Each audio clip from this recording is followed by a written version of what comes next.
Well, hello to those who are not sleeping this morning. Hopefully, it's morning in your cities, in your country. Hello to all of those who are not indifferent to the fate of Ukraine and Ukrainian people. For those who want to know more about my country and people fighting for their independence, freedom, and Western values with the army of the crazy Russian aggressor. So in my last video, I gave an example of how mean and cynical Russian propaganda works on the example of the illusory protest of the editor of the first channel of Sannikova. I think this is not the end of the story, and we will return to it and to another examples of the informational army many times. But today I received a response from you, and I'm very grateful for your time and attention. Your questions are very important to me.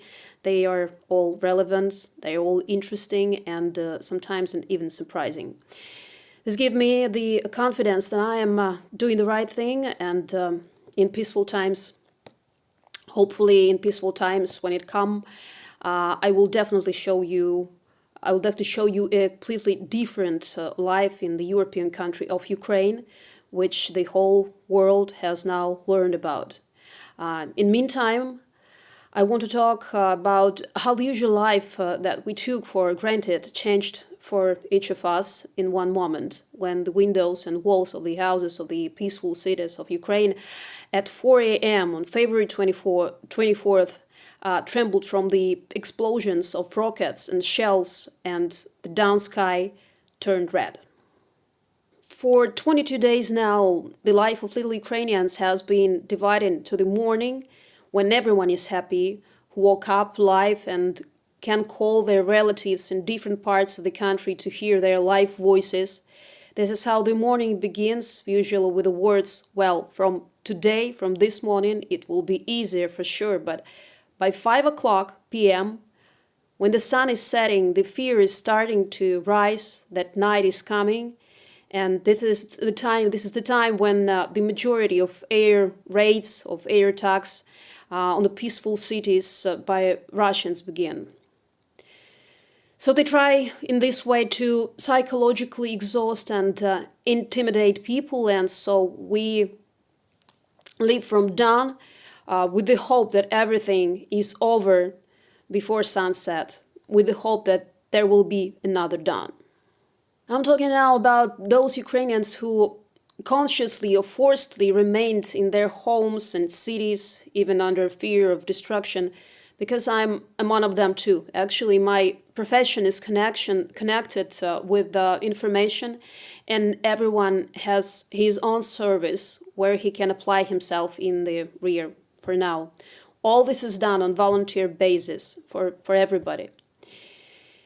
So in the following videos, I will tell you the stories of the guys, my colleagues, journalists, cameramen, editors, and other professionals who were far from military realities, who voluntarily took up arms next to the professional militaries, professional soldiers to protect their families, their cities in the future. In the meantime, I want to back to the life in the rear of the front.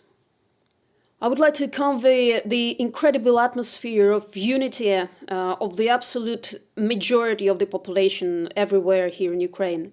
The depths and hardness of the situation differs from city to city, from town to town, but along the perimeter of active battles, people have their own duties. To save life, we use the reaction, a siren that we hear almost doesn't stop for hours in some cities, places for shelter, and your own ingenuity in case the invaders breaks into the city. Surely I have seen pictures from the news how the great Russian army, hungry and exhausted, actually stormed shops or robbed the local population, taking away the last provisions from their families. You can see it in my videos too. This is especially true in villages and settlements where the delivery of food is now either impossible or limited or blocked by the occupiers. In addition to looting, or as we call it here, marauding, there are cases of attacks and even execution of local residents, that are recorded everywhere in Ukraine, who alone, without guns, are trying to stop the armed Russian soldiers protecting their homes.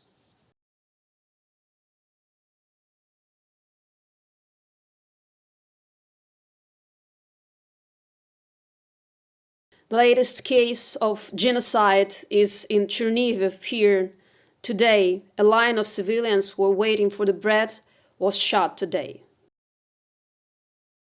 In my city, a huge food warehouse was blown up a few days ago. It was made for purpose by the aggressor in hope of exhausting and making deepen in fear of townspeople, taking them into blockade and forcing them to take their side, the Russian side.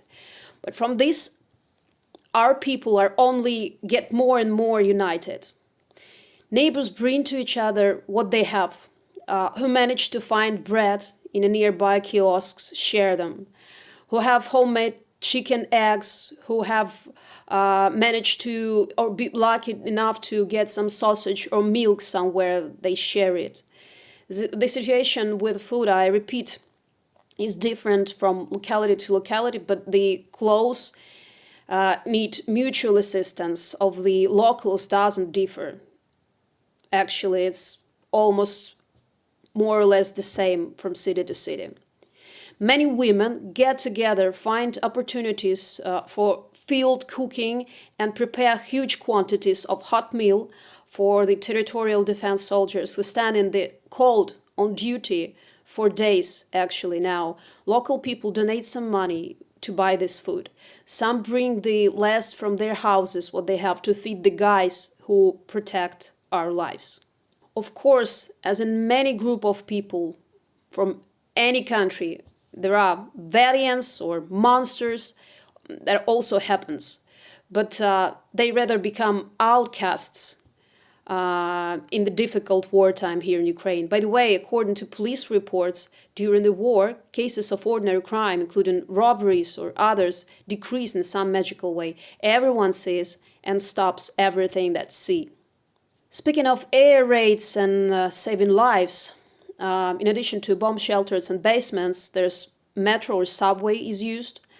The basements in apartments building in large cities, actually for the subway, there's now a real apocalyptic city within, with its own infrastructure, and many people are forced to live there for days. In private houses, if they are lucky, they mostly use a basement or cellar, whoever has it, because in the peacetime of modern life, it was rather a tribute to the past. No one expected that this would become a place of shelter from air bombs. Here you can see the special constructions made by ourselves to prevent the glasses if the shell will be close enough.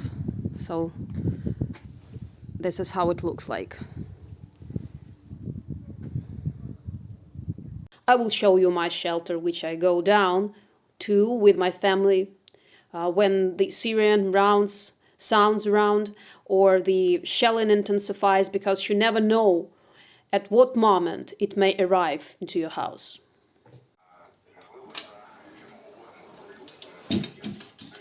So here, how we're hiding when it's a Syrian.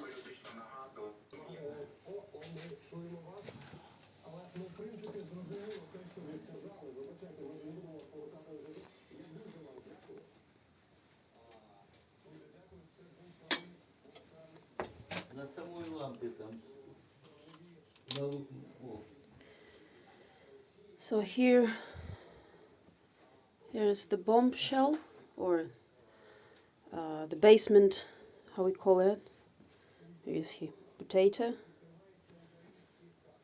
some stuff to eat that were prepared long before in summer with the vegetables that are grown in the garden. So here are some places. This is from my niece. She left with my brother-in-law they went to Western Ukraine because she's very small. She's 4 years old. It's quite dangerous to stay here. So here's the place for 1, 2, 3, let's say 4 or 5 people. So this is how it looks like, just for you to understand. Some water for quite a time. So this is how we live for these days. This quiet place for be safe. So we believe in this, that we can be safe here. You asking me if there is a connection and the internet.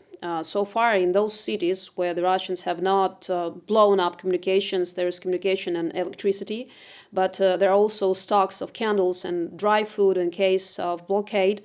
Whoever has such an opportunity, who doesn't, volunteers help if possible. The same is with medicine and pills for people in need. So, guys, here comes the night again, and we have to turn off the lights so as not to attract the fire from the air. And again, we will hope that there will be morning, and it will be definitely for us next morning. And I will continue my video diary for you and for me, actually, because the realization of the complete horror of what Russia is doing and still doing here in my country will come to us and to the whole world in the nearest future for a long time, I think. So write your questions, ask whatever you want. I really want our dialogue to bring us closer and give food for thoughts about how small our planet is and how small we are, but how many possibilities we can be laid on one single person. And for the people who are used to think and say that I alone do not decide anything, it's not true. And we are proof of it. So follow my YouTube channel, ask your questions, and glory to Ukraine. See you tomorrow. I believe tomorrow will come.